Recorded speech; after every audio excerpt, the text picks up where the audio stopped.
안녕하세요. 방금 소개받은 서강대학교 서정현 교수입니다. 저도 학생들을 가르치는데 이렇게 아주대에 와서 또 학생들한테 좋은 이야기를 할 수 있는 기회가 생겨서 굉장히 기쁘게 생각해요. 오늘 내가 여러분들한테 해주고 싶은 얘기는, 여러분들이 요즘 그 신문지사나 뉴스에서 여기저기서 조각조각 이런 얘기를 들었을 텐데, 이게 지금 종합적으로 봤을 때 무슨 일이 지금 세상에서 벌어지고 있나 하는 그 얘기를 좀 정리해서 같이 나누고 싶어서 발표를 하게 됐습니다. 이 사진은 2005년도에 그 바티칸 성당에서 찍은 사진이에요. 사진이 그 바오로 교황 그 장례식 때 사진이고, 이 사진은 똑같은 장소에서 2013년에 찍은 사진입니다. 두 사진의 차이는 프란시스코 교황의 취임식이라서 밝게 뭐가 반짝거리고, 이쪽에서는 바오로 교황의 장례식이라 좀 어둡죠. 근데 사실은 저 반짝거리는 게 여러분이 다 알고 있는 전화기예요. 전화기, 핸드폰. 2005년에서 2013년 사이에 무슨 일이 생겼을까? 모든 사람들이 사진을 핸드폰으로 찍기 시작을 했어요. 카메라로 안 찍고. 그러니까 누구나 호주머니에 있는 카메라를 들고 찍기 시작을 합니다. 이제 여러분들 지금 핸드폰 보고 있는 사람 많은데, 사실 그 핸드폰이라는 게 없다고 생각하면 굉장히 이상한 세상이 됐어요. 불편하죠. 이제는 핸드폰이 그냥 편리함을 떠나서 사회적인 많은 것을 변화를 시키고 있습니다. 우리의 생활 자체를 변화하고 시키고 있는데, 전 뭐 인문학자는 아니고 그런 얘기 하려고 올라온 건 아니고, 과연 핸드폰을 누가 만들었죠?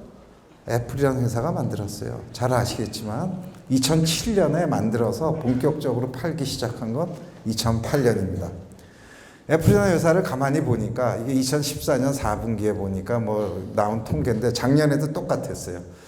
얘네들이 전 세계에 있는 핸드폰 메이커를 다 통틀어서 시장 점유율은 15%밖에 안 됩니다. 대수로 따졌을 때 15%밖에 생산을 안 하는데, 중요한 거는 전화기 회사 전체 이익의 93%를 가져갑니다. 그럼 독식했다는 얘기하고 거의 같죠. 순이익의 93%를 애플이 가져갔어요. 삼성전자 굉장히 잘하는데 삼성전자가 15%를 가져갑니다. 그러면 계산이 좀 이상하죠. 애플이 93, 삼성이 15%, 그럼 108%예요. 그 얘기 뭐냐 하면, 나머지 모든 전화기 만드는 회사가 8% 적자가 났다는 겁니다. 두 회사 빼고. 이 애플이 어떻게 해서 이렇게 성공을 했을까? 애플은 원래 전화기를 한 대도 만들어 본 적이 없어요. 그전에는. 아이폰을 처음 만들었습니다.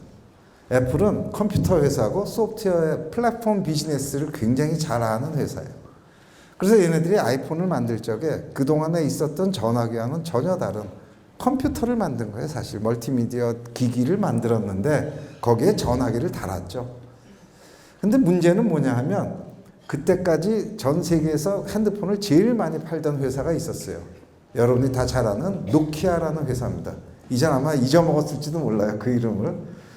노키아라는 회사가 얼마나 컸냐면 시장 점유율이 40%가 넘었어요. 45%가 됐고, 삼성전자가 2등이었는데 딱 그 반밖에 차지를 못했습니다. 그 정도로 노키아의 위세가 대단했죠. 그런데 그 노키아가 아이폰이 나온 다음 딱 5년 만에 망합니다. 망해버리고 MS로 넘어갔다가 이제는 전화기 쪽은 다 접었어요. 이게 세계 제조업 역사상 없었던 일이라는 겁니다. 어떻게 세계 최대의 제조업체가, 세계 최고의 시장 점유율을 갖고 있던 업체가 5년 만에 망한다라는 일이 생길까? 이런 일이 이제 또 생깁니다. 이걸 우리가 소프트웨어 혁명이라고 하는데, 그 다음 혁명은 뭘까요? 자동차입니다. 많이 나와죠. 무인 자동차. 무인 자동차는 이제 운전자가 없이 다니는 그런 자동차입니다.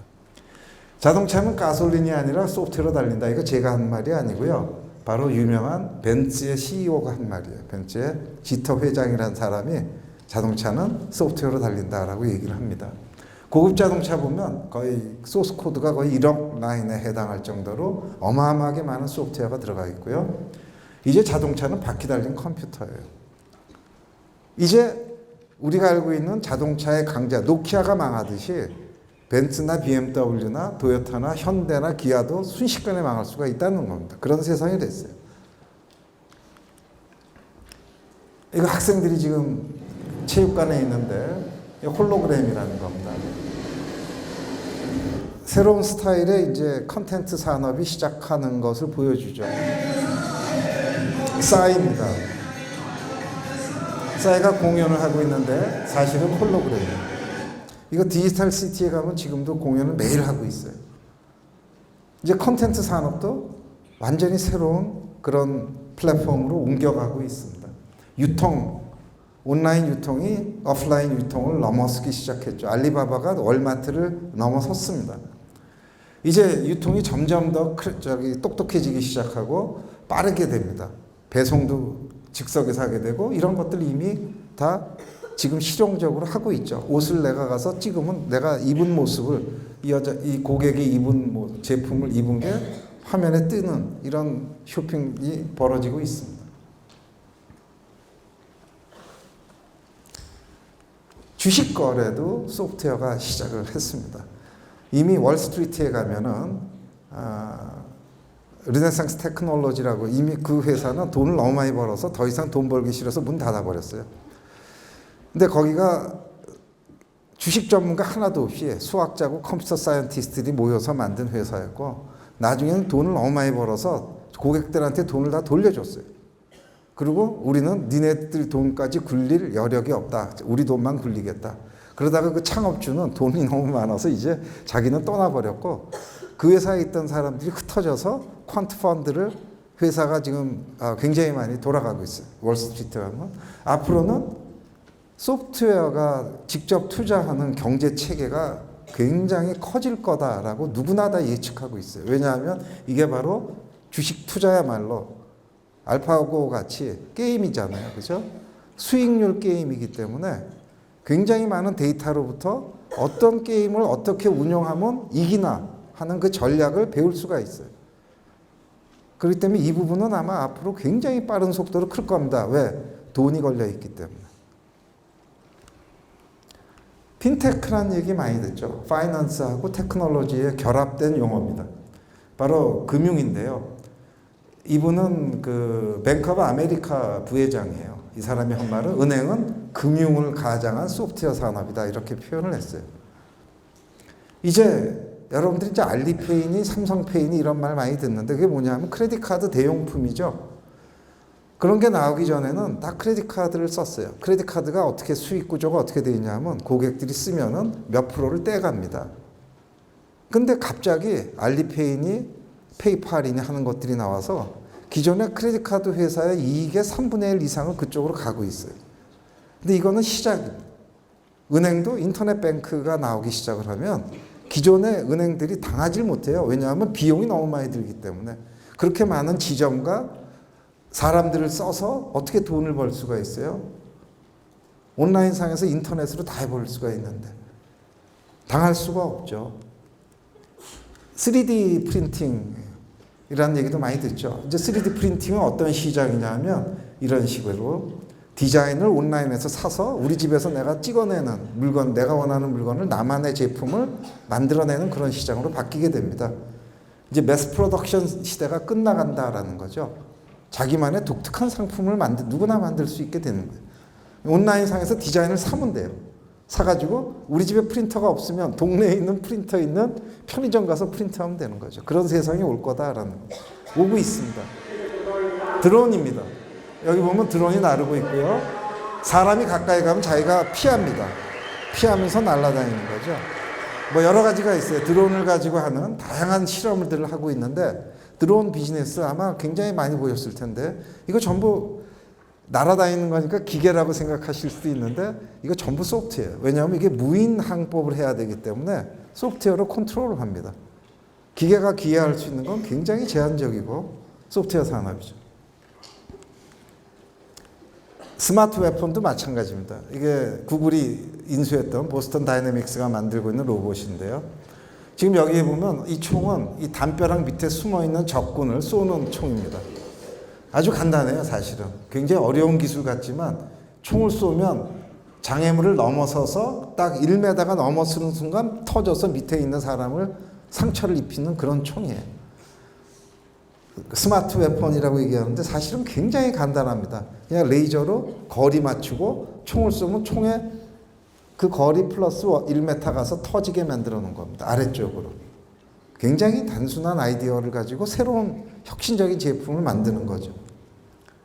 이제 헬스도 마찬가지입니다. 굉장히 유명한 안젤리나 졸리죠. 얼마 전에 뭐 유방도 제거하고 난소도 제거를 했대요. 왜냐하면 자기의 유전자 검사를 했더니 엄마가 유방암 걸려 있고 이모가 난소암에 걸렸는데 자기가 똑같은 유전형을 가지고 있더라. 그래서 미리 제거를 했답니다. 이제 앞으로 이런 식으로 타겟형 어떤 그 환자의 맞춤형 치료가 시작이 될 거다라고 다들 예측을 하고 있습니다. 지금 암 치료는 어떻게 하고 있냐면 어떤 약이 이 환자한테 맞는지 잘 모르기 때문에 한 번에 한 10가지를 쏴요. 방사능도 쏘고 항암제도 쏘고 그 중에 하나가 맞는 거죠. 그러다 보니까 부작용이 굉장히 많아요. 근데 이거는 각 개인별 환자별 DNA를 전부 데이터로 매치를 시켜가지고 이 사람한테는 이런 식의 치료가 제일 잘 맞는다라는 걸 알아내는 거죠. 그리고 딱 맞는 치료를 합니다. 앞으로는 이제 80%의 의사가 알고리즘으로 대체가 될 거다. 타임즈의 표지를 보면 구글이 죽음을 해결할 것인가 이런 얘기가 나와요. 소프트웨어가 그렇게 무서운 굉장히 많은 분야에 지금 적용이 되는 그런 세상이 되고 있다라는 겁니다.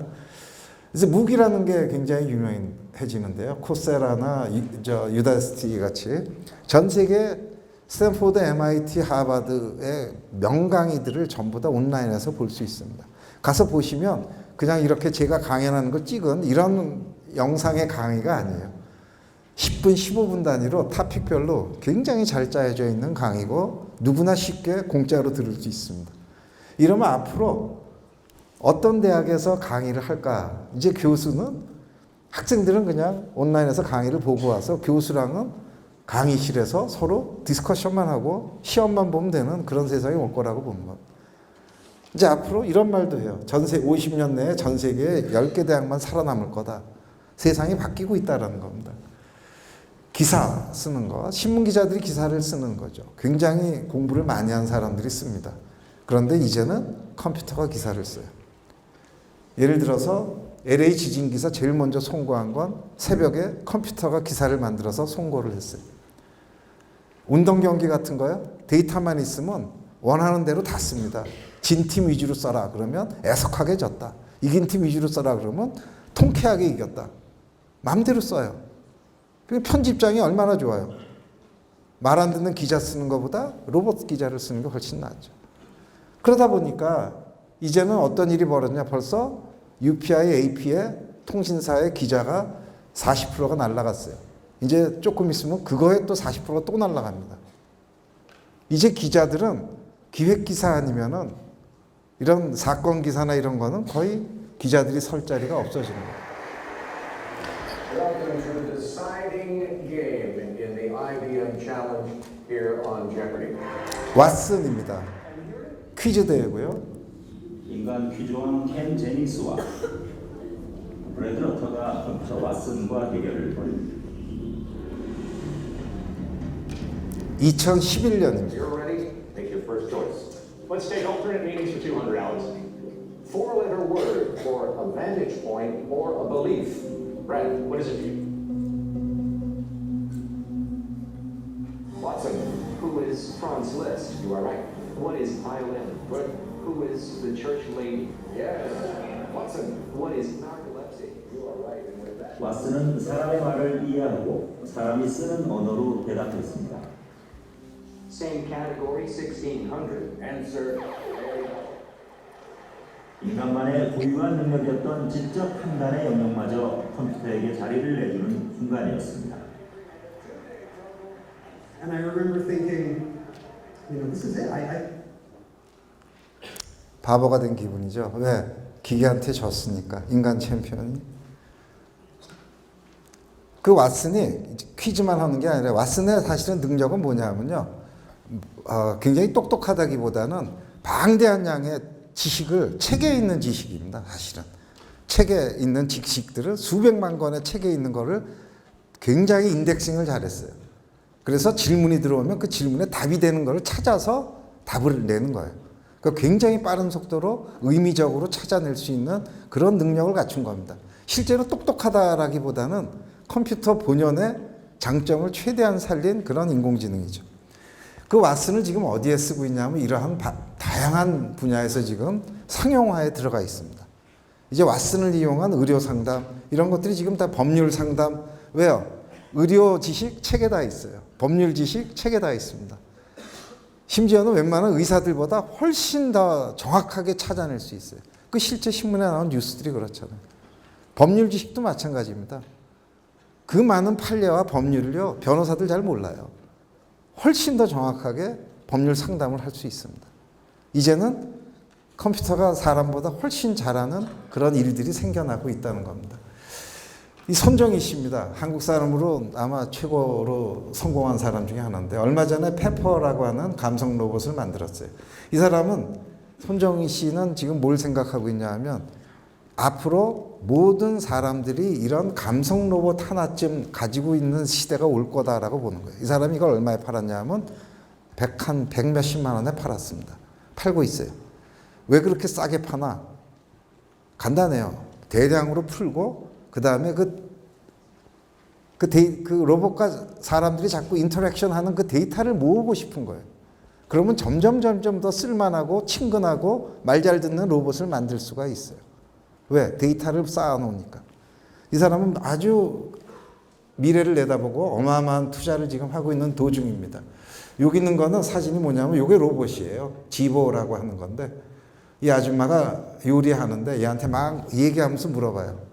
야, 이때 이 다음에 뭘 넣지? 그러면 이걸 넣어요. 좀 해서 먼저 쓰시고 뭐 하는 얘기를 레시피를 다 얘기를 해주면서 지금 요리를 하고 있는 그런 사진입니다.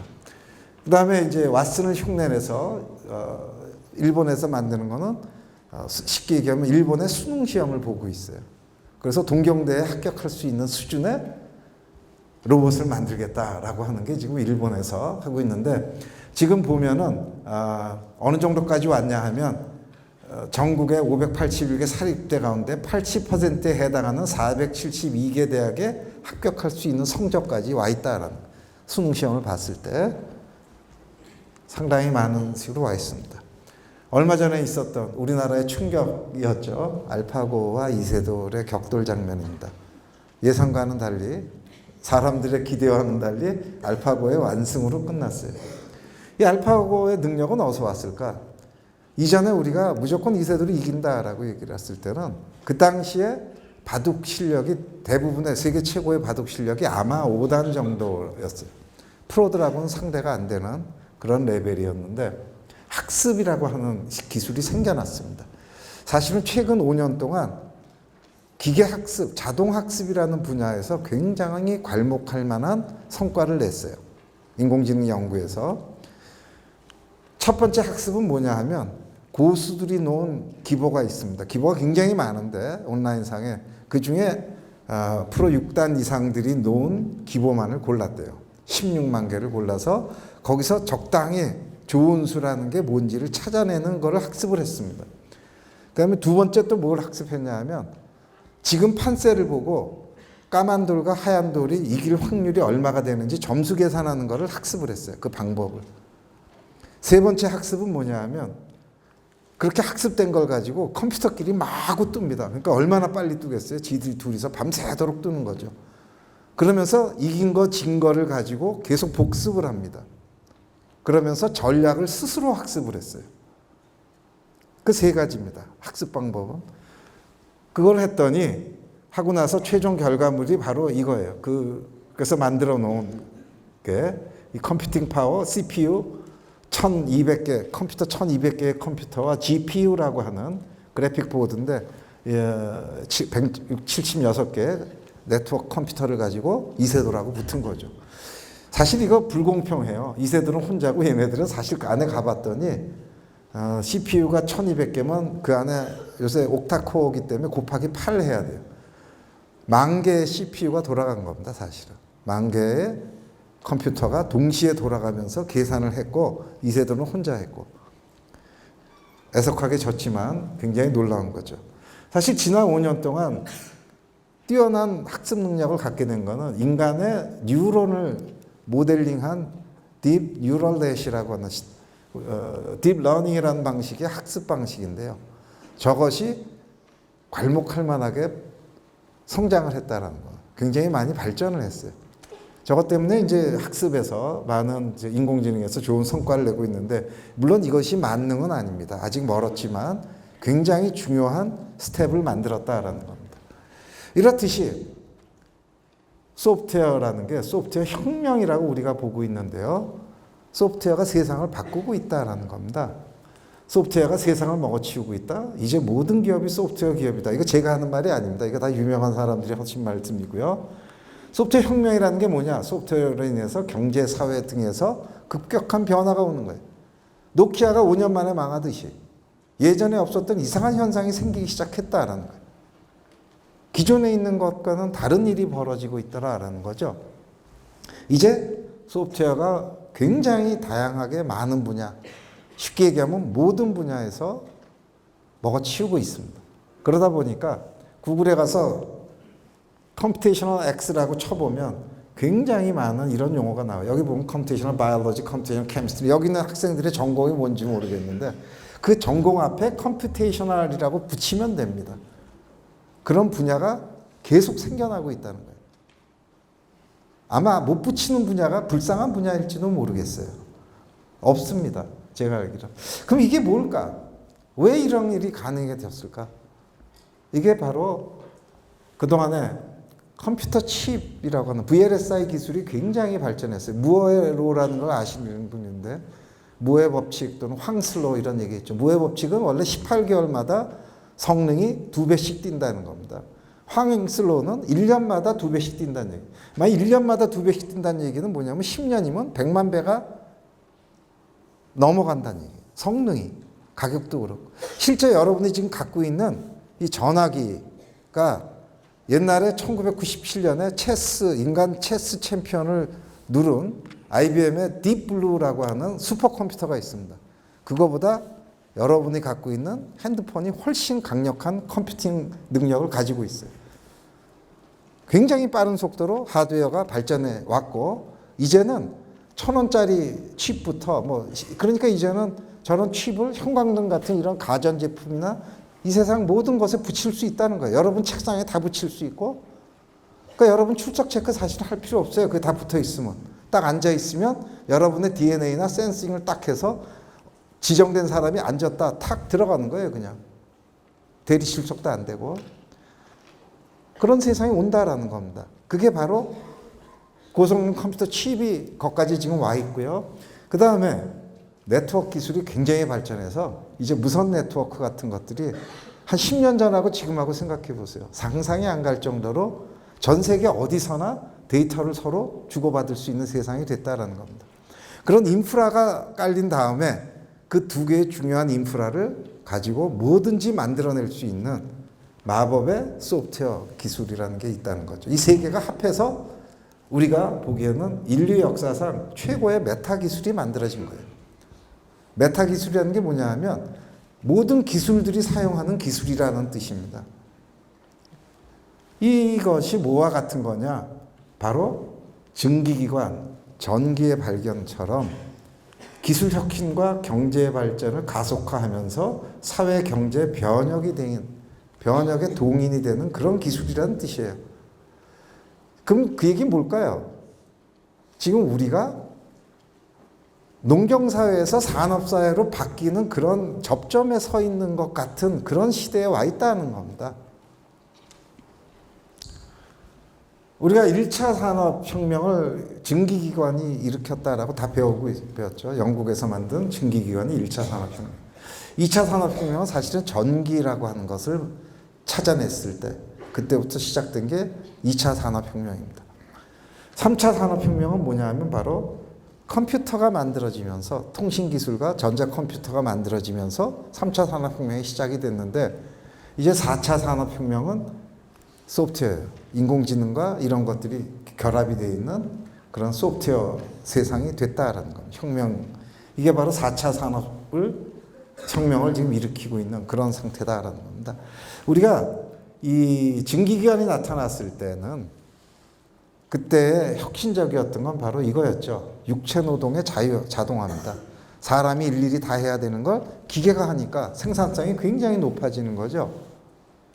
사실 그러니까 뭐가 없어졌냐면 농노와 노예가 사라졌어요, 사실은. 왜? 그때는 사람 손으로 다 해야 되니까 어떻게든지 노예를 많이 키우고 농노를 많이 확보한 지주들이 득세를 할 때였습니다. 산업혁명이 벌어지면서 기계화가 되니까 노예들이 풀어지는 거죠. 그러면서 사회적으로 굉장히 큰 변화가 생기게 되는 거죠. 지금 그런 시대에 와 있다는 거예요. 지금은 뭐냐 하면 소프트웨어 혁명이 벌어지면서 육체 노동뿐 아니라 지식 노동까지도 자동화가 되는 거예요. 기계가 대신해 주는 세상이 되고 있다라는 겁니다. 이제 소프트웨어 중심 사회에서 새로운 ICT 기술 융합 환경이 벌어지고 있는데요. 바로 빅데이터, IoT, 모바일 클라우드라고 하는 이 세 개의 축으로 지능 기술이 계속 생겨나고 있습니다. 이건 뭐냐 하면 IoT라고 하는 인터넷 오브 띵스입니다. 어디에나 인터넷이 연결이 되어 있고요. 거기서 데이터가 계속 수집이 됩니다.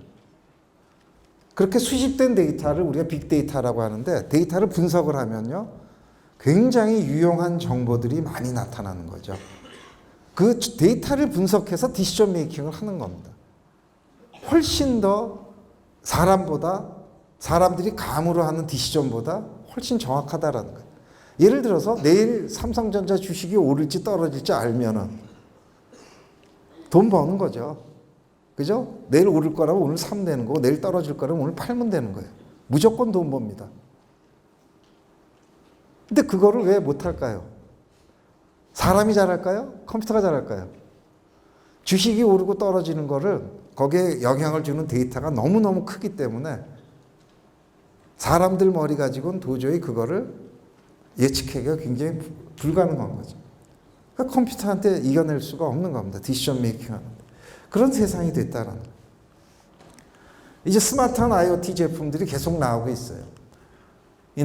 기저귀에다가 간단한 센서를 달고 통신을 합니다. 그러면 얘가 젖으면 자동으로 트윗이 와요. 누구 기저귀가 젖었어요. 갈아주세요. 여기 보면 아주 간단하게 만든 건데 화초에 여기 지금 꽂아놓은 센서가 있고요. 여기 통신기가 하나 붙어 있어요. 그래서 이 화초가 들어가 있는 화분에 흙이 어느 정도 이상 마르기 시작하면 주인한테 화초 물 줘야 된다라고 트윗으로 연락을 보내는 그런 기기가 붙어 있는 겁니다. 이거 요새 나온 스마트 테니스 라켓입니다. 굉장히 유명한 건데요. 여기에 센서들이 달려 있어서 실제 선수들이 저걸로 치면은 14가지의 데이터가 계속 정립이 되고 있어요. 저장이 되고 나달 같은 선수가 저걸 가지고 자기 훈련을 하면서 평가를 하고 훈련에 도움을 받고 있다는 거예요. 축구공도 지금 이게 그냥 있는 게 아니라 축구공 받침이 아니고 충전하고 있는 축구공입니다. 축구공도 마찬가지로 스마트 축구공이 나와 있고요. 이거를 차게 되면은 찼을 때 얘가 어느 정도 힘을 받았고 얼마나 날아갔고 회전이 어떻게 되고 이런 게 전부 숫자로 데이터로 기록이 돼요. 그러니까 실제로 어떤 선수들마다 저 공을 차면서 훈련을 해보면 이 사람과 저 사람의 특성을 다 볼 수 있는 거고 그걸로 훈련을 한다라는 겁니다. 이제 스포츠도 소프트웨어로 들어가게 됩니다. 산업 인터넷도 보면은 이제 이 굉장히 많은 장비들이 서로 연결이 되면 어떤 일이 벌어질까? 예를 들어 자동차로 보면요. 자동차에 많은 부품들이 있는데 지금은 그렇게 안 하고 있지만 이제는 부품들마다 연결을 시켜 놓으면은 부품들의 상태를 다 알 수가 있어요. 그걸 자동차로 생각하면 별거 아닌데 비행기라고 생각을 해봅시다. 그럼 이 비행기에 어떤 부품에 언제쯤에 무슨 문제가 생길지를 미리 다 예측할 수가 있습니다. 그러면서 미리미리 손을 볼 수가 있는 그런 상태가 되는 거죠. 그래서 세계 최대의 비행기 엔진 제조업체였던 제너럴 일렉트릭은 원래 제조업체예요. 모든 제조업에서 손을 떼기 시작합니다. 다 팔아버렸어요. 금융업도 다 팔아버렸어요. 그리고 소프트웨어 회사로 변신을 합니다. 뭐 신문 기사에 다 나온 이야기들이에요. 왜? 이 시장이 천문학적인 시장이 여기 있기 때문에 그래요.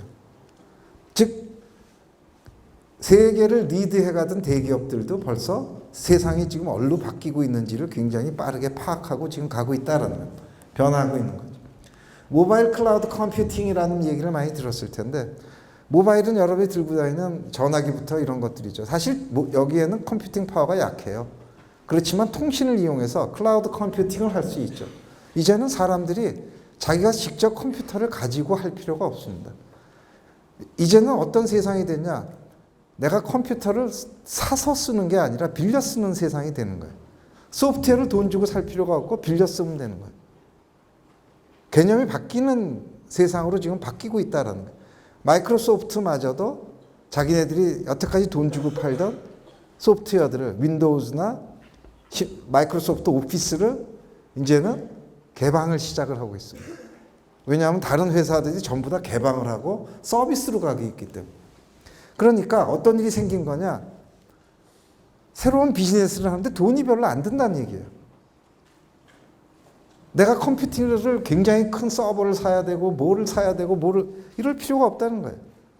아주 싼 값에 구글 서버 빌려다 쓰면 돼요. 네이버 서버 빌려 쓰면 되고. 그런 게 이미 시장에 나와 있다는 거죠. 이제 점점 지능형이 돼서 가상비서가 생깁니다. Virtual Personal Assistant라고 얘기하는데 여러분 잘 알겠지만 시리라든가 코타나라든가 이런 음성 대화를 이용을 해서 비서처럼 일해주는 거죠. 예를 들어서 학생들이 컴퓨터에 보면은 뭐 컴퓨터를 가지고 여러 작업을 하는데 워든도 하고 아까 보니까 감상문 쓰라 그러더라고요.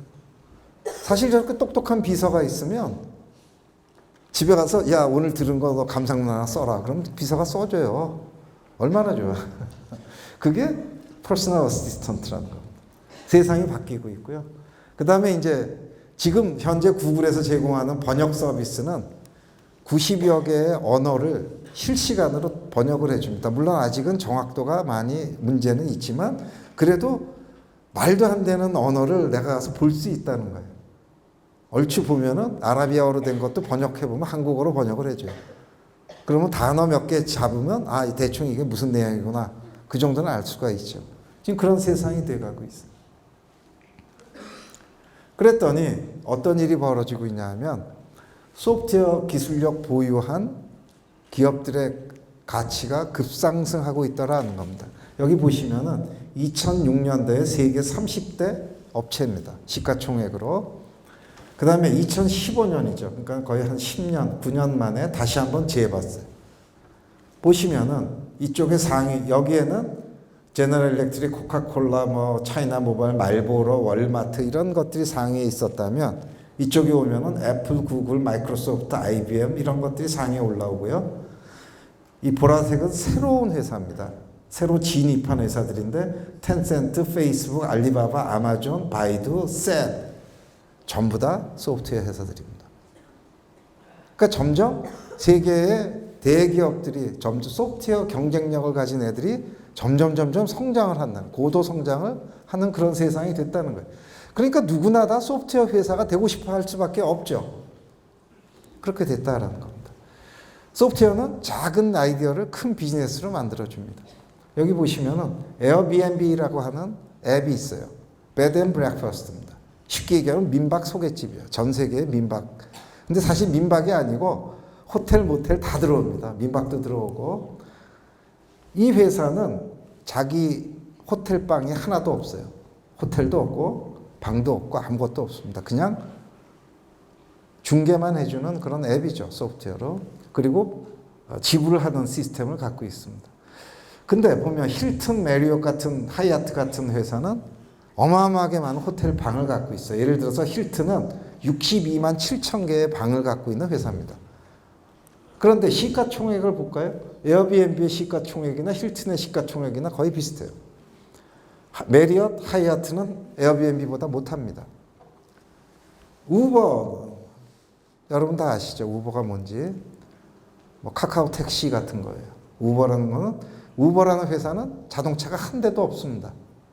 한 대도 없지만 지금 얼마를 갖고 있냐면 회사 가치가 50억 달러랍니다. 50억 달러. 50조라는 거예요. 굉장한 회사죠. 이제 한계 비용 제로 사회라는 말이 시작이 됩니다. 이게 뭐냐 하면 어느 정도 우리가 설비를 생산을 하고 나면 어느 정도 생산돼서 원가를 맞추고 나면 그 다음에 한 개 더 생산할 때마다 들어가는 비용이 제로로 가고 있다는 거예요. 굉장히 독특한 사회가 돼가고 있다라고 지금 미래학자가 얘기를 하고 있는데 자동차를 보면 우버와 자동차를 보면서 우리가 한번 생각해 볼 일입니다. 이제 무인 자동차 그러면 여러분들은 이제 자동차를 사면 저게 되면 그냥 앉아 있으면 얘가 어딜 데려다 주겠구나라고 생각할 텐데 사회적인 변화를 볼까요? 무인 자동차는요 사고가 안 납니다. 사고를 누가 내냐 하면 다른 차가 와서 박아서 내요. 그러니까 이제 앞으로 15년 내에 어떤 일이 생기냐면 미국이나 유럽의 어떤 중소도시에서 우리 시에서는 사람이 운전을 못합니다 하는 시가 나올 수밖에 없어요. 왜? 안전하니까. 그 다음에 아주 공평합니다. 바쁜 놈이나 한가한 놈이나 공평하게 차는 일정한 속도로 이동을 합니다. 자, 그렇게 되면 개인들이 차를 살 필요가 있을까요? 없습니다. 시에서 사면 돼요. 왜? 사람들이 차를 사놓으면요 대부분은 주차장에 서 있어요. 학교에 출근하면 주차장에 서 있고 퇴근하면 집에 주차장에 서 있고 그러니까 앞으로는 공유 경제 시대가 됐다라는 겁니다. 내가 원하는 거 우버처럼 나 여기 있는데 저기 갈래 하면은 차가 와서 날 데려다서 거기 내려다주고 가는 가버려요. 다른 사람을 태우러. 그런 세상이 올 거라는 거죠. 그러니까 모든 사람들이 그 시에서 세금을 가지고 그 시민들이 행복하게 공유하는 그런 자동차 세상이 될 거예요. 운전하고 싶은 사람은 어디로 가야 되나 하면은 트랙이 있을 겁니다. 아마 왱왱 밟아도 되는 트랙, 재미있는 트랙. 그런 데서 돈 주고 운전해야 돼요. 자기 차. 물론 좋은 차겠죠. 돈 많은 사람들은 그러고 하고 일반 사람은 전부 다 세금을 갖고 안전하고 이런 그 운송 세상이 될 겁니다. 그렇게 되면 어떻게 되죠? 버스에서 택시에서 다 문 닫는 거죠. 운전사라는 직업이 없어지는 거예요. 세상이 막 바뀔 거다라는 게 보이죠. 그죠? 지금 그렇게 가고 있다라는 겁니다. 몇 년 안 남았어. 그래서 보면은 우리나라도 보면은 알리바바가 굉장히 빠른 속도로 컸다라는 거 다 알고 있고 네이버라는 회사 한번 볼까요? 네이버 소프트웨어 회사입니다. 소프트웨어 회사고요. 이 회사가 옛날에 보니까 2014년에 저희가 봤더니 시가총액이 대한민국의 6위예요. 포스코 뒤인데 지금은 포스코보다 네이버가 훨씬 더 큽니다. 이상하죠. 직원은 4,000명밖에 안 되는데 어마어마한 포스코보다도 시가총액이 커요. 이런 세상이 됐다라는 겁니다. 여기 보면은 한국통신 저 뒤에 있어요. SK텔레콤도 밀려 있어요. 우리가 생각하는 것보다 소프트웨어 기업의 가치라는 게 굉장히 크다라는 겁니다. 실제로. 소프트웨어가 사회적 가치를 창출하는데 소프트웨어는 사회를 효율적으로 만들어요. 100명이 해야 될 일을 1명이 할 수 있게 만들어줍니다. 안전하게 만들어요. 아까 얘기했지만 사람들이 실수를 해요. 소프트웨어는 잘만 만들면 실수를 안 합니다. 굉장히 안전하죠. 투명합니다. 소프트웨어는 속이는 게 없어요. 그러니까 누구나 다 공평하고 투명할 수밖에 없고 소통하는 사회가 될 거다라는 겁니다. 그러니까 사회적으로 보면 소프트웨어가 저렇게 좋은 방향으로 자꾸 끌어나가는 동인이 되고 있기 때문에 앞으로 피할 수 없는 방향으로 가고 있는 거다 이렇게 보시면 되겠죠. 그러다 보니까 일자리가 굉장히 많아졌어요. 이거 미국의 통계인데요. 2018년에 140만 명이 필요하대요. 매년. 그런데 컴퓨터공학과에서 배출되는 인원은 40만 명이랍니다. 100만 명이 필요한데 100만 명 어디서 오느냐? 뭐 탁과 학생들을 급히 공부시켜서 하기도 하고 전 세계에서 끌어오는 거예요. 실제로 보면 요즘에 많은 일이 벌어지고 있는 게 한국에서 한 번도 미국에 유학 가본 적이 없는 그런 컴퓨터공학과 한 애들이 미국으로 스카우트 되는 애들이 굉장히 많아요. 구글에 가면 한 200명 있어요. 벌써. 그러니까 세계 어디서나 인재라고 생각되면 다 끌어가는 겁니다. 전쟁이 시작이 됐어요. 전자라고 붙으니까 전자회사 같죠. 삼성전자에 제일 많은 인력이 소프트웨어 직군입니다. 지금 한 4만 명 정도 있고요. 소프트웨어 직군은 별도로 뽑아요. 걔네들은 SSAT도 안 보고 오로지 코딩만 봅니다. 물론 학교 성적표를 본대요. 얘가 학교에서 어떤 과목을 들었고 그래서 충분한 그런 소프트웨어 과목을 들었는지 성적이 좋은지 그거는 본답니다. 그거 통과하고 나면 다른 모든 직군은 SSAT라고 하는 걸 보는데 소프트웨어 직군만은 코딩 시험을 봐요. 한 4시간짜리인가 보는데 그걸로 뽑습니다. 다른 학벌도 없고 아무것도 없다고 그렇게 얘기를 하죠. 지금 그런 세상이 됐다라는 거예요. 네이버에 행정직 하나 뽑는데 1200명이 몰린답니다. 1200대 스카이 대학의 경제경영학과 온 학생. 소프트웨어 엔지니어 뽑는데 3대 1이에요. 3대 1이고 그나마 3년 4년이면 나간대요. 왜 나갔나 했더니 딴 데서 연봉이 이렇게 자꾸 올라가니까 나가버리는 거예요. 쫓겨나는 거 아닙니다. 무슨 미생이라든가 이런 거하고는 전혀 관계없는 얘기예요. 굉장히 좋은 직종이죠. 그러다 보니까 미국에서 보면은 완전히 상종가입니다. 이 과목이 뭐냐면 하버드의 유명한 CS50이라고 하는 컴퓨터 소프트웨어 입문 과목입니다. 입문 과목. 아마 이제 아주대도 그게 있는 걸로 알고 있는데 여기는 필수 과목이 아니에요. 아니고 학생들이 그냥 선택하는 과목인데 하버드 대학 역사상 최대의 수강생이 몰린 과목입니다. 모든 걸 다 깼어요. 경제학 원론하고 정의란 무엇인가 하는 그런 과목들이 있었는데 그걸 다 깨버리고 한 학기에 거의 950명씩 들어온답니다. 굉장히 유명한 강의실이에요. 대형 강의실인데. 그래서 이게 이제 학기 말에 그 프로젝트 페어를 하는 그런 장면인데 굉장히 많은 학생들이 자발적으로 소프트웨어 배우러 들어오는 거예요. 왜? 사회가 글로 가고 있으니까. 전공에 관계없이 전부 다 배우러 지금 들어오고 있는 그런 관계입니다. 자, 소프트웨어 중심 사회에 대한 얘기를 너무 많이 했는데 이제 어떤 문제가 발생하고 있는가. 첫 번째는 앞으로 나올 얘기들이 요새 이런 얘기들이 많이 나옵니다. 안전 문제가 있어요. 소프트웨어가 과연 버그가 없는가. 이 세상에 버그 없는 소프트웨어 없다라는 얘기가 있죠. 윈도우즈에도 어마어마한 버그가 있을 겁니다. 자동차에 들어간 소프트웨어 버그가 있다면 어떻게 될까요? 위험하죠. 굉장히 위험하죠. 그래서 이런 것들이 아마 이슈가 될 거고요. 그 다음에 제일 큰 이슈는 일자리예요. 일자리가 감소하고 있습니다. 왜 그러냐? 바로 소프트웨어가 점점 자동화를 시키기 때문에 그래요. 지금 삼성전자가 벌어들이고 계산하는 돈으로 보면 천문학적이에요. 옛날에 한 10년 전이나 20년 전하고 비교하면 상상을 못해요. 만약 20년 전에 이만큼 벌면은 돈 세는 사람만 그리고 그거 은행에 왔다 갔다 하고 관리하는 사람만 수천 명이 달라붙어야 됐을 겁니다. 지금은 어떨까요? 컴퓨터가 다 하기 때문에 한 명, 두 명이 다 합니다. 그런 세상이 된 거죠. 그만큼 어마어마하게 레비뉴는 커졌는데 총액은 커졌지만 사람은 덜 들어가는 세상이 된 거예요. 일자리는 안 늘어납니다. 오히려 줄고 있어요. 이제 단순 작업뿐 아니라 지식 처리 업무까지 자꾸 줄어들고 있는 거예요. 이게 지금 굉장히 큰 문제죠. 그러다 보니까 어떤 일이 벌어지냐면 중산층이 몰락한다라는 얘기를 자꾸 하는 겁니다. 미국에 보면 직업 종사자 중 47%가 고위험군에 들어섰다라는 거예요. 앞으로 20년 내에 47%의 직업이 사라진다라는 얘기. 대한민국도 63%가 고위험군에 들어가 있다라고 지금 연구 결과가 나와 있습니다. 직업이 없어지는 거예요. 기계화의 전쟁이죠. 4차 산업이 시작되면 5년간 710만 개의 일자리가 소멸될 거다라고 지금 보고 있고요. 그렇지만 소멸만 되는 게 아니라 210만 개의 새로운 직업이 생겨나고 있다. 그래서 지금 7살짜리 아이들은 나중에 보면 65%는 우리가 본 적도 없는 직업을 가질 거다라고. 뭐 데이터 큐레이터라든가 뭐 여러분들 들어본 적이 없죠. 그런 직종이 없으니까 지금. 근데 이제 어느 분야에서나 새로운 이상한 직종을 할 거라는 거예요. 그런 것이 나타날 거다. 지금 긍정론과 부정론이 팽배합니다. 이 사태가 굉장히 무섭다.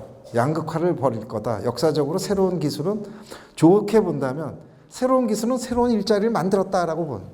저도 사실 긍정론에 속하는 사람입니다.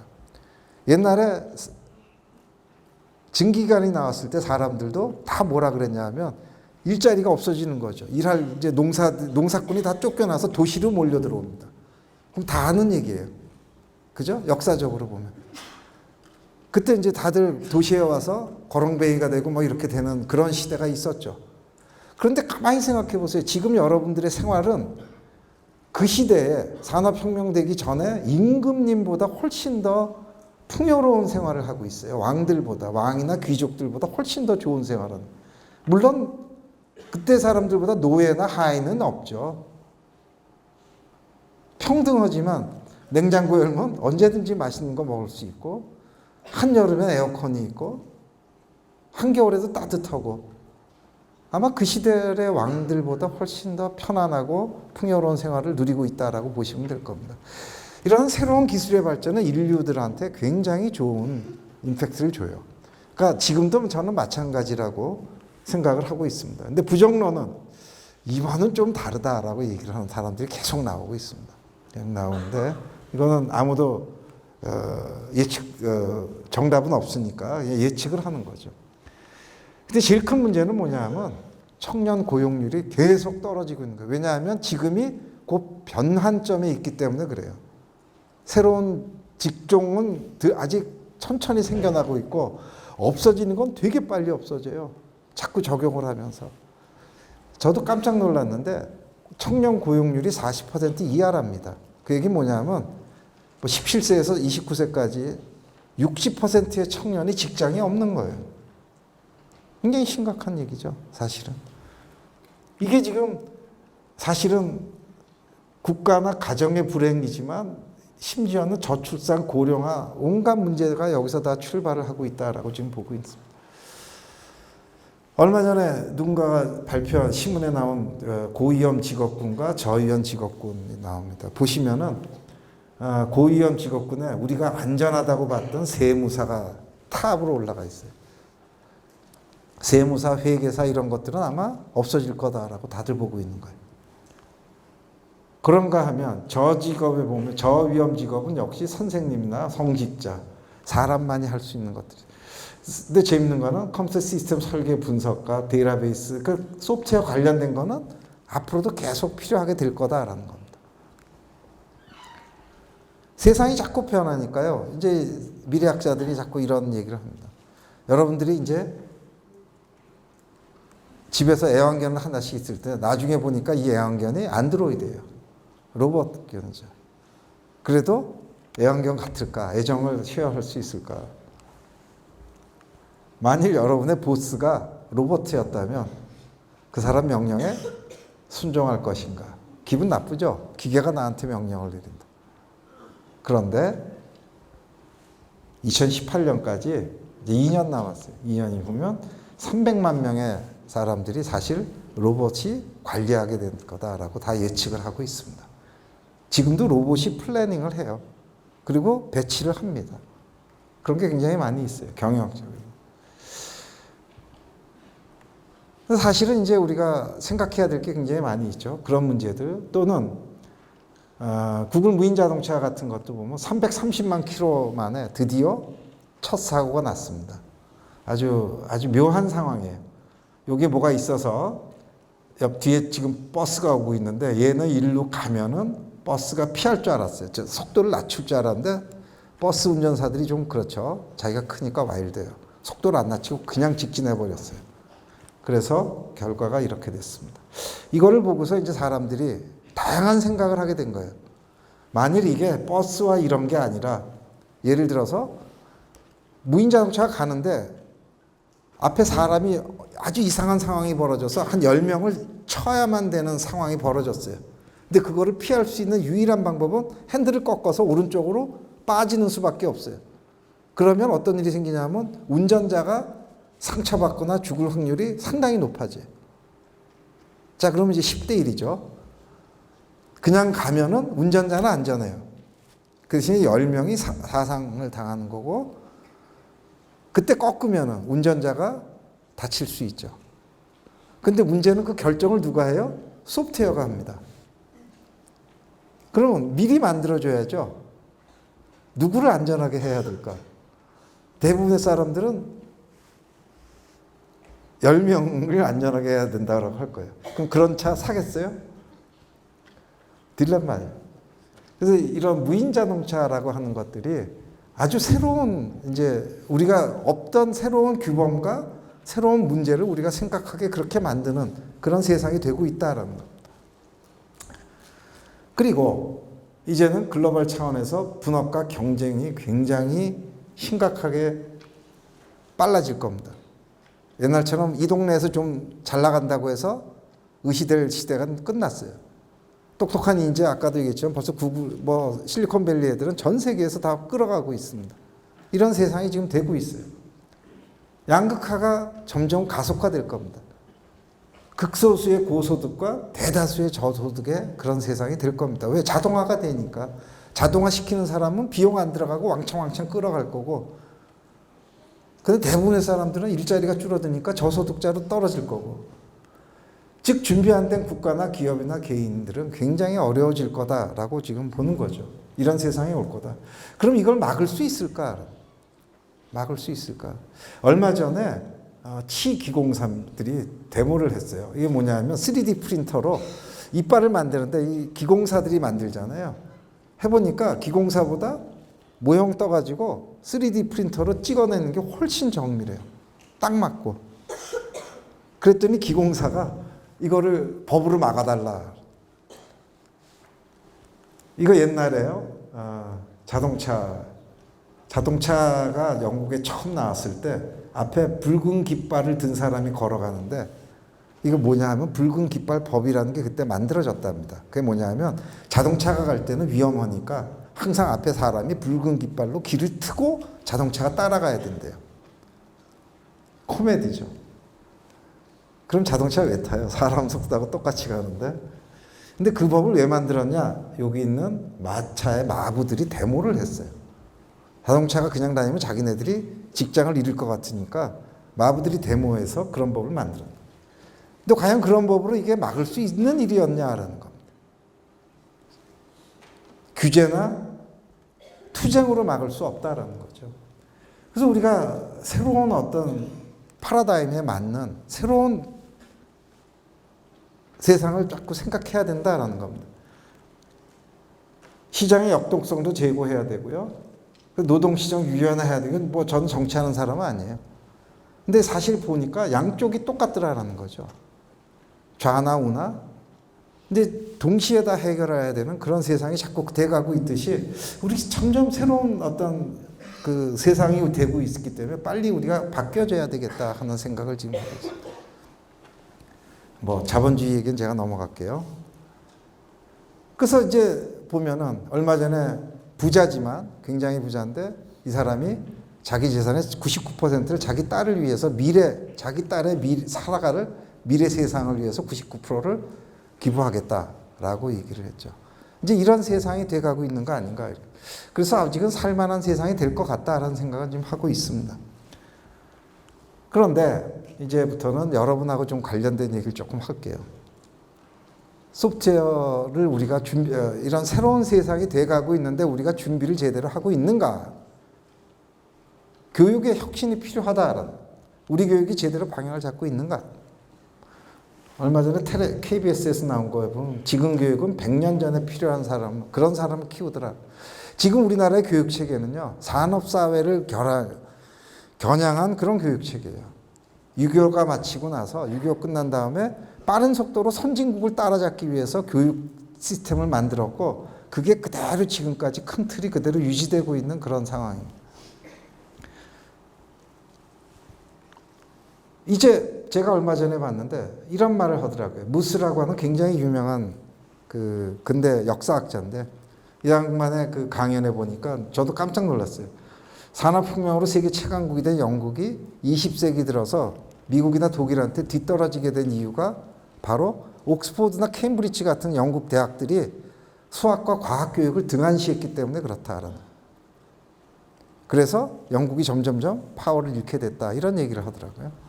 그래서 산업시 뉴턴이 나타난 나라고, 뉴턴이 나온 나라고 산업사회를 연 영국인데 왜 수학과학을 등한시했을까? 이조도 아니고 조선시대도 아니고. 조선은 못 가르치게 했어요. 그런 거. 실학 같은 거 이거는 뭐 안 된다. 우리는 유학을 끝까지 가야 된다. 일본은 그걸 굉장히 빨리 받아들였죠. 그래서 그 결과는 우리가 다 잘 알고 있죠. 우리도 사실 쓰라린 경험이 있는 그런 나라예요. 뭐 이 얘기는 이제 한림대 교수가 한 얘기인데 용자비 학원이라는 얘기인데 나중에 관심 있는 사람 한번 찾아보세요. 용자비 학원이 뭐 하는 거예요. 어쨌든 소프트웨어 중심 사회에서 필요로 하는 기본 역량이 달라지고 있다는 거예요. 옛날에는 이런 걸 가르쳤다면 산업시대에 들어와서는 읽기, 쓰기, 수학, 물리, 화학 이런 것들을 많이 가르쳤죠. 그런 것들이 이제 새로운 교과목으로 중요하게 나타났다면 지금은 거기에 하나 더해서 정보과학이라고 하는 것이 핵심이 돼가고 있는 거예요. 소프트웨어에 대한 기본과학. 이제는 정보과학이 그냥 어떤 기술이나 이런 종류의 과목이 아니라 가장 핵심적인 역량 중에 하나가 됐다라는 거고요. 그래서 지금 미국이나 전 세계적으로 굉장히 이 정보과학 교육을 해야 된다라고 하는 그런 얘기들이 많이 나오고 있어요. 이제는 읽고 쓰고 셈하는 거 하고 프로그래밍 하는 게 같은 레벨이다라고 보는 거예요. 지금 현대 사회를 살아가는 사람이 읽고 쓰는 걸 못하고 덧셈 뺄셈을 못하면 살아가기 굉장히 어렵겠죠. 이제 앞으로 여러분들이 살아가는 세상은 거기에 하나 더 프로그래밍이라는 개념을 모르면 살아가는데 굉장히 어려운 그런 사회가 된다라는 거예요. 이제는 그래서 우리가 4R이라고 얘기하는데 이 능력이 뭐냐? 바로 우리가 Computational Thinking이라고 하는데 컴퓨터를 이용해서 문제를 해결하는 능력이에요. 어느 분야에 있든 뭐 스포츠를 하건 법률을 하건 의학을 하건 화학을 하건 아니면 인문계에 있건 콘텐츠 산업에 관심이 있건 어디에 있든 간에 이 프로그래밍, 컴퓨테이셔널 띵킹, 컴퓨터를 이용해서 문제 해결하는 그거를 이해를 못한다면 그 분야에서 새로운 제품이나 서비스를 만들어낼 수가 없다는 거예요. 왜? 세상은 그걸로 자꾸 가고 있는데 자기 혼자 갈라파고스처럼 떨어져 있는 거죠. 그런데 프로그래밍이 옛날엔 되게 어려웠는데 요새는 되게 쉬워요. 이게 스크래치라는 랭귀지인데 그래픽화란 프로그래밍 랭귀지. 초등학생들이 쓰는 프로그래밍 언어도 있습니다. 점점 쉬워지고 있고요. 그럼 컴퓨터 띵킹이 뭐냐? 사실 아주 간단한 원칙이 몇 가지가 있는데요. 뭐 간단하게 소개해드리면 이 세상 문제들이 굉장히 어려운 것 같지만 그걸 잘 들여다보면 핵심을 들여다보면 몇 개 이렇게 굵직한 게 문제의 본질을 금방 찾아낼 수 있다는 것. 그걸 우리가 abstraction이라고 해요. 추상화라고 하는데 핵심만 잡아내는 능력. 그 다음에 큰 문제를 작은 문제로 분할해서 해결하는 능력이에요. 그 다음에 사람들도 이렇게 합니다. 이건 뭐냐면 내가 어떤 문제가 생기면 예전에 내가 풀었던 방식을 생각을 하죠. 아, 내가 이런 유사한 문제가 있었는데 어떻게 풀었지? 그걸 가지고 와서 해결을 합니다. 그래서 그런 거를 늘려야 되고요. 그 다음에 이제 이런 거를 가지고 알고리즘 디자인하는 능력이 있어야 합니다. 이런 것들이 이제 컴퓨테이셔널 띵킹이라는 거고. 그럼 언제부터 배워야 될까? 언제부터 배우는 걸까? 하나 제가 학생들 물어볼게요. 얼마 전에 한국에 왔던 굉장히 유명한 사람입니다. 이 사람이 구글의 세르게이 브린이고 얘가 바로 딥마인드라고 알파고를 만든 하사비스. 빌 게이트, 마크 저커버그 다 잘 알죠? 이 사람들의 공통점이 뭔지 아세요? 부자예요. 굉장한 돈을 많이 벌었고 일자리도 굉장히 많이 만들었어요. 근데 이 사람들의 진짜 공통점은 어려서부터 소프트웨어를 배웠고 대학 들어올 때 이미 상당한 개발 능력을 갖고 있었고 그때 만든 회사가 마이크로소프트고 페이스북이에요. 그래서 학교도 간둬버리고 그냥 회사를 하죠. 내가 오랫동안 소프트웨어도 가르쳐보고 해보니까 소프트웨어 교육은 꼭 영어 같은 외국어 교육하고 비슷해요. 어려서 배운 애들은 영어를 그냥 퍽 합니다. 근데 우리처럼 나이 들어서 영어 배운 사람은 말 한 번 하려고 그래도 한번 머릿속으로 문장을 만들어 봐요. 이거 문법적으로 맞나? 쓱 만든 다음에 말을 합니다. 뭐 그 정도 해도 잘한다 소리는 들어요. 그렇지만 어려서부터 배운 사람들하고 다르죠. 소프트웨어는 어려서부터 배우는 게 좋다. 물론 여기 계신 학생들은 난 이미 늦었네 라고 생각할지 몰라요. 그렇지만 여러분들은 나보다 훨씬 어릴 때부터 배우는 거예요. 나는 군대 갔다 와서 처음 배우기 시작을 했는데. 그래서 제가 생각해 보니까 야 만일 이세돌 구단이 바둑을 대학에 와서 배웠으면 그 친구가 과연 세계를 제패할 수 있었겠냐. 그러니까 어려서 배운 애들 못 당하는 거예요. 그러니까 젊었을 때 배우세요. 어렸을 때 빨리 배우는 게 굉장히 좋다라는 겁니다. 그랬더니 아까 내가 영국 얘기를 한참 했는데 영국이 그 미국하고 독일에 뒤진 그 쓰라린 경험이 있어서 그런지 제목을 한번 보세요. Curriculum changes to catch up with world best. 이거 제가 만든 제목이 아니고 BBC가 이 기사를 만들면서 만든 제목입니다. 발표한 제목. 그래서 영국은 총리하고 교육상이 전격적으로 지시를 해서 2014년 9월부터 초등학교 1학년서부터 매주 소프트웨어를 필수 과목으로 가르치기 시작을 했어요. 우리로 따지면 국어, 수학처럼 저걸 가르치기 시작을 합니다. 고3까지. 미국도 마찬가지예요. 미국도 2009년에 국회에서 하원에서 선언을 하고 근데 미국은 교육청이 지방자치라 한 2만 개의 교육청이 있는데 지금 현재 가장 큰 30개 대형 교육청에서는 이미 실시를 하고 있어요. 시골에 있는 교육청은 아직도 안 하고 있고. 그래서 우리나라도 이제는 2018년부터는 좀 하겠다. 물론 마음엔 안 차는데 6년 동안 17시간 가르치는 걸 갖고 하겠다. 그래서 제가 계속 지금 교육부 장관하고 이런 데다 자꾸 탄원서를 내고 있는데 영국처럼은 안 되더라도 훨씬 더 의미 있는 교육을 시켜야 된다라고 저는 생각을 하고 있습니다. 근데 문제는 여러분들이죠. 여러분들은 초등학교 때, 중고등학교 때 소프트웨어 배웠어요? 불쌍한 거예요. 죄송한 거예요. 우리가. 공교육에서 제대로 교육을 지금 여러분들한테 기회를 못 준 거죠. 그래서 다행히 소프트웨어 중심대학이라고 하는 프로그램을 만들었습니다. 미래부에 요청을 해서 일단 지금 대학교 들어온 애들은 어떡하냐. 초중고등학교 때 하나도 배우질 못했는데 그래서 소프트웨어 중심대학을 만들었고 아주대학도 바로 당당하게 8개 대학에 선정돼서 들어와 있습니다. 그 사업 중에 굉장히 중요한 게 모든 신입생들한테 전공 불문하고 소프트웨어를 다 가르쳐라 이런 게 있어요. 근데 그걸 강제로 배운다고 생각하지 마세요. 그렇게 할 수밖에 없는 이유가 있는 거예요. 여러분들을 위해서 그런 거예요. 여러분들한테 좀 더 많은 기회를 주기 위해서 그래요. 여러분들은 그거를 지겨운 공부시키는구나라고 받아들이는 학생도 있을 거라고 생각을 합니다. 졸리는 학생도 있을 거예요. 그런데 더 중요한 건 잘 생각해 보시라는 거예요. 여러분의 미래에 펼쳐지는 세상에서 어떤 능력을 필요로 하는가. 여러분의 전공과는 관계없이 꼭 알아야 되는 능력이 있는 거예요. 한번 잘 생각을 해보세요. 컴퓨테이셔널 띵킹이라고 하는 건 이제 필수적인 기본 능력이다라는 거고요. 미래에는 정보 능력을 갖춘 사람하고 못 갖춘 사람의 이 능력의 갭이 점점 커질 거라고 보는 거예요.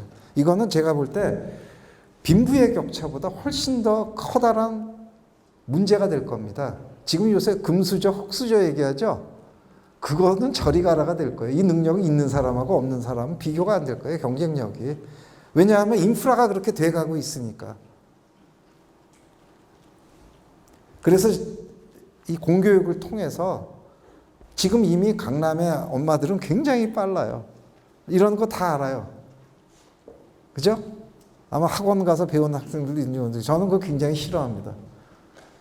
그렇게 사교육으로 미리 배우는 사람들한테 먼저 기회를 주는 것보다 공교육으로 가야 된다는 게 굉장히 중요한 거예요.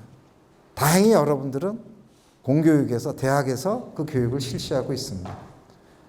그래서 다양한 아마 프로그램이 있는 걸로 알고 있는데 아주대 여러분들이 잘 생각해서 자기가 필요한 만큼의 소프트웨어 능력을 잘 갖추어서 그 다음 사회에 나가서 그 다음 레벨에 나갈 적에 발판이 될 수 있도록 하기를 바랍니다. 굉장히 유명한 미래학자인데요. 이 사람이 이런 말을 했어요. 제가 굉장히 좋아하는 말인데 미래는 이미 와 있어요. 다만 공평하게 와 있지는 않은 것뿐이에요. 이 중에 어떤 사람한테는 미래가 와 있고 많은 사람은 미래가 뭐가 될까? 내가 뭘 해야 되지? 아무 생각이 없는 사람이 있어요. 그런데 미래를 미리 느끼고 있는 사람은 미래에 맞춰서 대비하고 살아가는 거죠.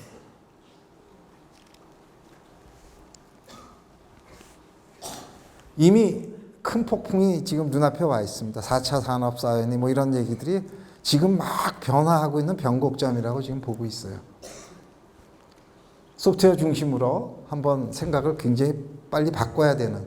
여러분들은 아직 불편할지 몰라요. 왜냐하면 초등고등학교 때 한 번도 배워본 적이 없으니까.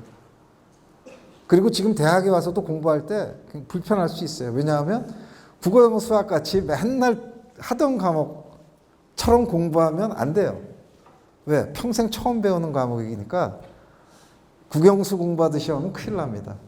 국영수는 60% 하면 60점 맞고 70% 하면 70점 맞지만 소프트웨어는 70% 하면 빵점 맞아요. 80%라도 빵점 맞고. 왜? 프로그램이 안 돌아가니까. 그러니까 평생 처음 배우는 과목답게 상당히 집중력을 높이고 노력을 해야지 배울 수 있다라는 겁니다.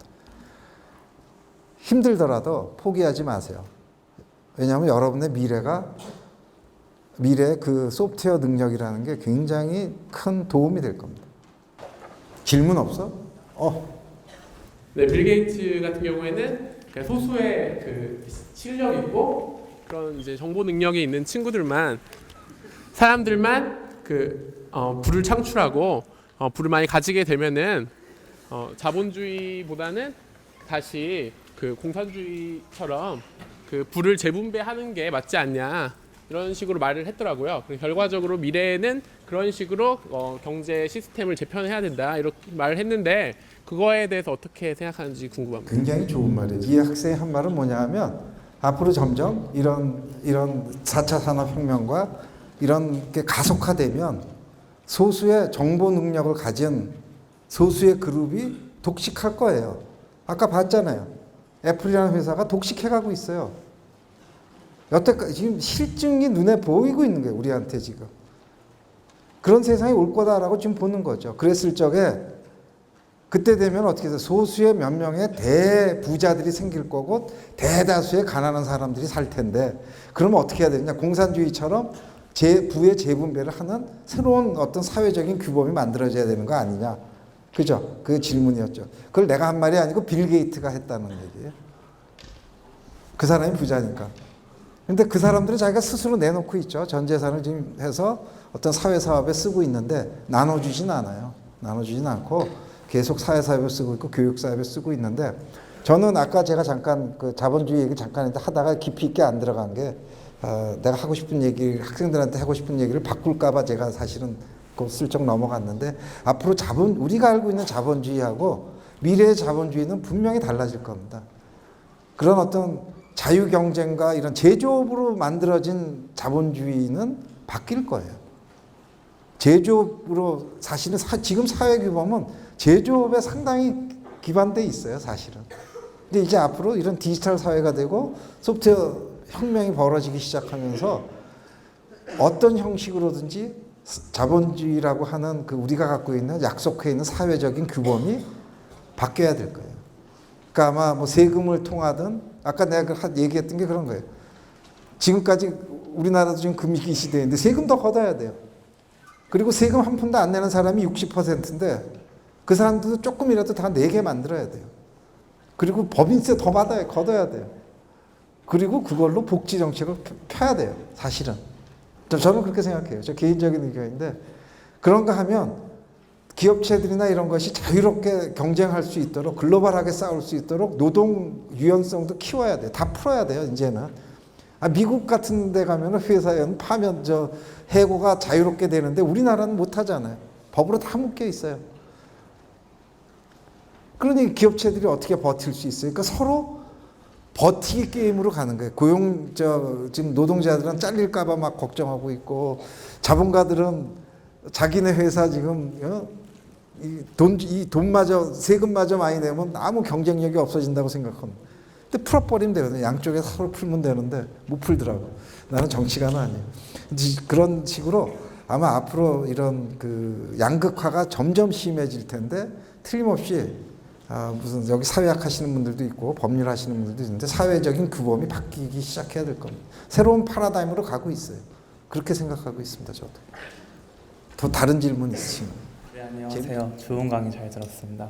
네, 저는 그 소프트웨어 공교육화에 대해서 좀 실효성에 대해서 좀 의문이 생기는 게 소프트웨어라는 게 한 명이 잘하면 한 명이 100명을 먹여 살리는 분야인데 예를 들어가지고 클라우드 컴퓨팅이 도입되고부터 미국에서 클라우드 컴퓨팅 어떤 막 엔지니어 한 명이 기업의 서버 관리하던 엔지니어 100명을 이제 막 잘리게 만드는 그렇게 한 명이 1000명, 100만 명 먹여 살리는 분야인데 과연 그것을 공교육해가지고 해결할 것인가?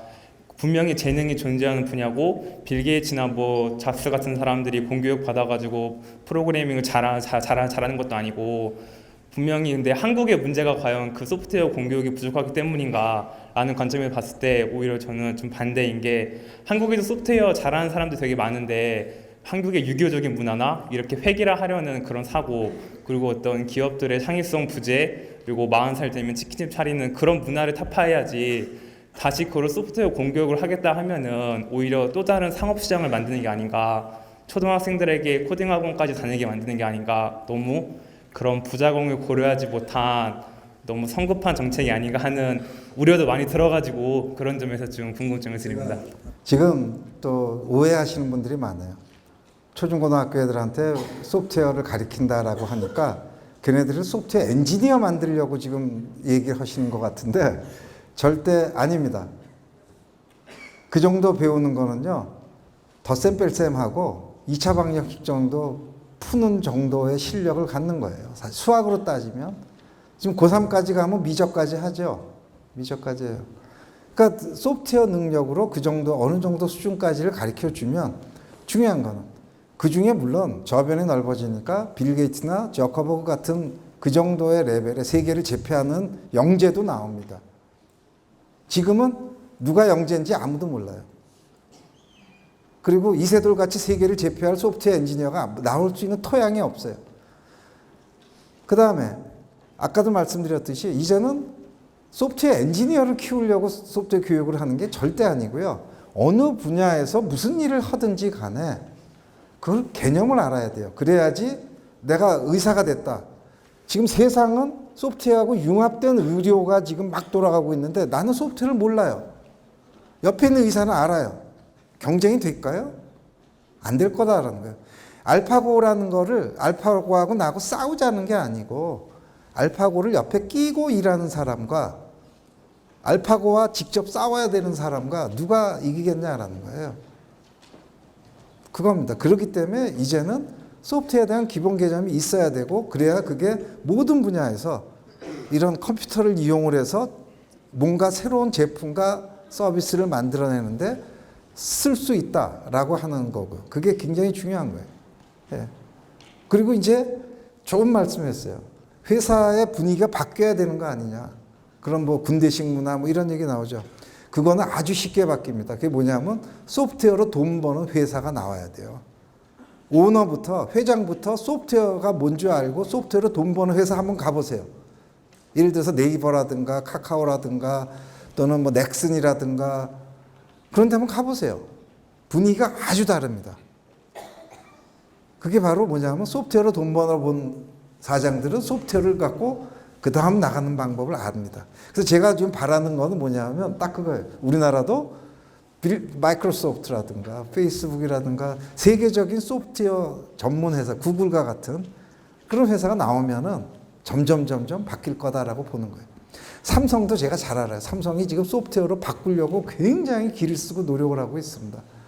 이재용 회장이 굉장히 노력을 하는데 바뀌어지나요? 원래 거기가 다 그냥 하달 문화인데 쉽지가 않죠. 그런데 요새 굉장히 노력 많이 하고 있는 걸 제가 보고 있어요. 보고 있는데 쉽지는 않다라고 저는 생각을 합니다. 그래서 세계적인 소프트웨어 회사가 되기는 어렵지 않겠나 삼성이 그렇게 지금 생각하고 있어요. 그런데 이제 앞으로는 계속 바뀔 겁니다. 요새 현대자동차도 똑같아요. 현대자동차는 정말 군대 문화인데 제가 가서 보면 소프트웨어 인력을 계속 뽑아제끼고 있거든요. 요새 소프트웨어 전문 인력 박사급들은 거의 전쟁이에요. 전쟁. 스카우트 전쟁. 뭐 다른 분야 약 올리려고 하는 얘기 절대 아니고요. 근데 앞으로 그거는 더 가속화될 거예요. 왜? 모든 분야에서 전문가가 필요하니까 소프트웨어 전문가 계속 뽑아야 돼요. 소프트웨어 경쟁력 없는 기업들은 다 망합니다. 노키아가 날아갔잖아요. 그 회사는 소프트웨어 경쟁력 굉장히 높은 회사였어요. 그런데도 그때 잠깐 실수로 훅 날아간 겁니다. 세상이 바뀌고 있다는 거죠. 질문에 답이 됐습니다. 네. 혹시 다른 질문 있으세요? 네, 안녕하십니까. 정치외교학과 허지혁이라고 합니다. 요즘 사회 트렌드가 많이 소프트웨어를 공부해야 된다. 그런 능력을 대학생들이 가지고 있어야 성공할 수 있다라는 말들이 많이 나오고 있는데, 또 다른 한편에서는 제가 속해 있는 사회대나 인문대 같이 이런 좀 과거의 문과라고 여겨지는 그런 학과들이 많이 도태되고 있습니다. 그런 현상을 타개하기 위해서는 방금 전까지는 좀 장기적이고 좀 거시적인 이런 관점에서 연생님께서 말씀해 주셨다면은 지금 입학한 저희 20대의 인문 사회대생들이 앞으로 도태되지 않고 살아남으려면 어떤 자세를 가지고 있어야 되는지, 또 이런 상태에 대해 연사님은 어떤 생각을 가지고 계신지 궁금합니다. 굉장히 어려운 질문입니다. 제가 아까 용잡이 학원 얘기했죠. 그게 뭐냐면요, 유럽에 용 잡는 걸 가르쳐주는 학원이 있었대요. 학생들이 열심히 배웠는데 이제 용 잡으러 갑시다 그랬더니 교수가 미안하지만 세상에 용이 없댄다. 그럼 여태까지 배웠는데 어디다 쓰느냐. 그래서 너희들도 나가서 나처럼 용 잡는 학원을 차리면 된다. 그게 용잡이 학원이었어요. 제가 꼭 인문사회계를 비하하려고 한 얘기는 절대 아닌데, 인문사회계의 전통적인 시장은 티칭 시장이 제일 컸습니다. 제가 볼 땐 그래요. 근데 티칭 시장은 굉장히 안 좋죠. 지금 상황이 무지하게 안 좋은 게, 인구가 줄어들고 학생 수가 줄어들고, 그다음에 아까 얘기했던 무기라고 하는 새로운 개념이 나오고 뭐 이러면서 아마 교수 일자리도 굉장히 줄 거라고 저는 생각을 해요. 그다음에 이제 선생님 일자리도 줄 거고, 남을 가리키는 티칭 잡은 점점 줄 거다라고 지금 보고 있고요. 그다음에 그럼 이제 융합적인 능력이 필요할 거다라고 보는 거죠. 사실 저도 정확하게 어떤 식으로 갈지 사람마다 다 다르니까. 근데 예를 들어서 이런 겁니다. 그러니까 인문학 하는 학생들은 보면은 스토리텔링이 굉장히 강해요.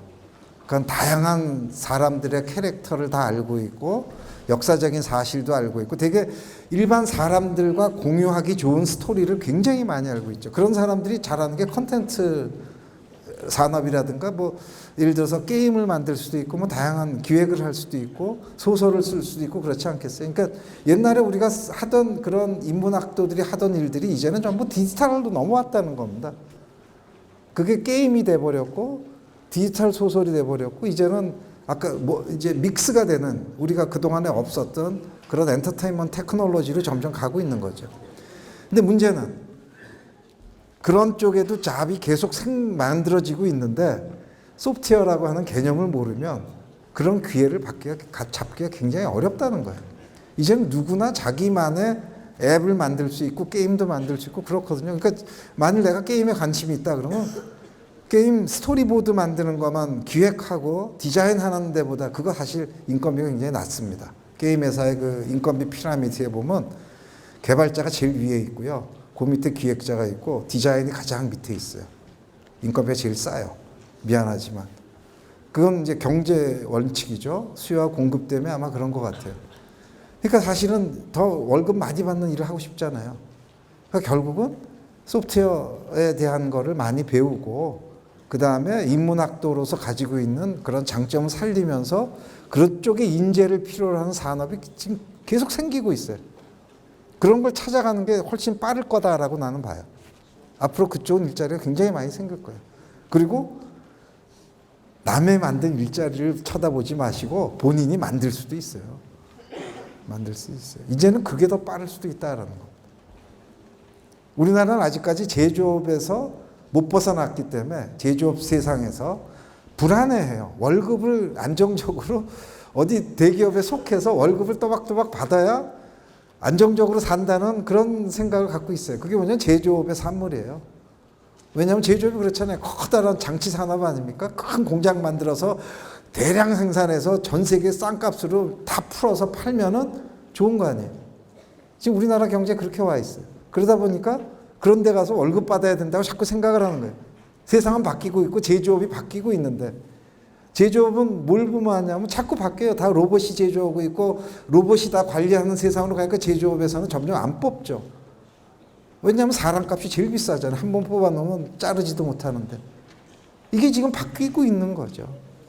그러니까 월급 받는 거를 안정적이라고 생각하는 것도 바뀌어야 될 때가 지금 오고 있다는 거예요. 자꾸. 그러니까 자꾸 새로운 세상이 나타나고 있으니까 거기에 맞춰서 준비를 해야 되는 거죠. 그렇게 생각을 합니다. 감사합니다. 네, 말은 이 정도로 마치겠습니다. 감사합니다.